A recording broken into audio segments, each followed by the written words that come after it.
sex workers of Reddit, what was the saddest request you have ever received? This was a long time ago, but for an hour of his 90-minute session he just sat there and talked about his ex-wife who hated him. He also asked me if he should stop financially supporting his stepson because he wouldn't stop smoking weed in his house. Then read me some poetry he wrote about his ex-wife.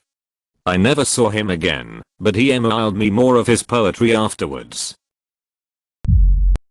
I'm a guy who shoots porn, so technically a sex worker. I've got some requests of PH users who send me some messages. One guy just wanted me to shoot a girl who would say hi, John, I changed the name, I love you John, I miss you John and so on. I guess this guy has nobody who talks to him. I could go on for days. Can't tell you how many men I've seen on the brink of devastation who just needed a listening ear and a warm touch. People are fragile creatures. Edit, my first award. I once had someone who gave me $250 a week to just talk and smoke weed with him. No sex at all. He was very lonely because his wife passed and just wanted female company. One day he broke down during one of our hangouts saying how much he wished his wife was here. I just let him cry while I held him. Back when I worked in a dungeon, while there was no penetrative sex or anything that would be classified as sex, no exchange of fluids etc. Still classified as sex work though. One client came in. He was married, all he wanted was for me to put on a wig that matched his wife's hair, wear a certain shade of Love Out in lipstick that he brought me and his wife wore, and a perfume that he also brought and his wife also wore, and then have me compliment him while he told me about his day. He was a client up until his divorce and remarriage. Edit, to answer a few PMs. No, it wasn't his wife's lipstick. It was a new lipstick in her brand and shade. And no, I didn't pay for it myself, as it's $120 lipstick. I have my own cosmetics. But for special requests, they had to bring me *UNOPENED cosmetics. For safety reasons. The same applies for the perfume. I go fragrance free, unless given a requested fragrance.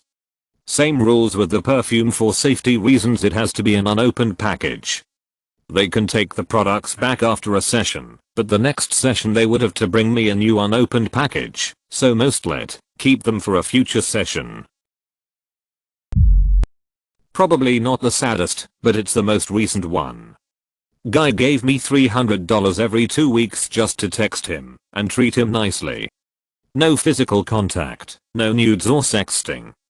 Literally just wanted good morning and good night texts, and someone to encourage him as far as work and his hobbies went. In my younger days, I worked at a mail review.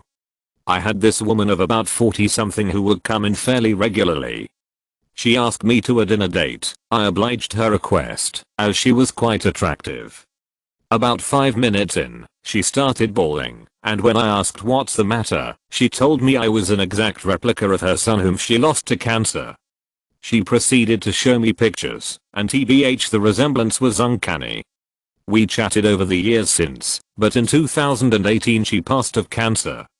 RIP. Not one in particular, but I have had a few clients who were severely disabled. Like in the way that they were paralyzed and required mechanical ventilation. It makes me super frustrated and sad for these gents because they still need a physical touch that isn't a medical necessity. They still have desires and wants. But they are literally trapped because they can't go anywhere on their own, and because of the stigma of sex work, they don't think their family would allow a FSSW to visit. The first client I ever saw asked me to spit in his mouth and tell him I loved him. Afterwards he told me his dad had cancer, and he took out a photo album, and we looked at pictures of his dad's youth. This is a different kind of interaction of similar tone. And I had a phone sex client.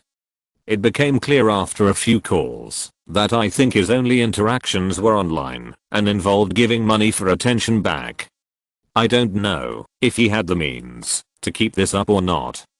But he got very weird around the 5th call. Upset I wasn't online as much to talk. Wanted to talk all throughout the day, and when he couldn't afford it would try to haggle me lower in price. I told him that this amount isn't healthy for the mind and he should seek therapy. I was diagnosed with PTSD and had wonderful therapy that changed my life around. He got upset at me and blocked me. 2 days later, I wake up to text messages asking me to take him back. He sent photos of the front and back of all of his credit cards to prove he was serious. I felt so bad for him. Not me, but a story told to me from a girl I know who used to be a sex worker. She had a regular client who'd come in every week and just wanted to talk, be held or innocent things like that. Never wanted anything sexual. According to her this wasn't that unusual, as some guys felt guilty about going to a brothel or just wanted fetishes satisfied. But she said this dude was different. From what she pieced together he had an extremely unhappy home life. It seemed the only happiness he had in life was the hour he spent with this girl. She said one time he booked an appointment, but never showed up, and they never heard from him again. Great, you made it to the end. Now smash that like button and subscribe for even more videos like this one.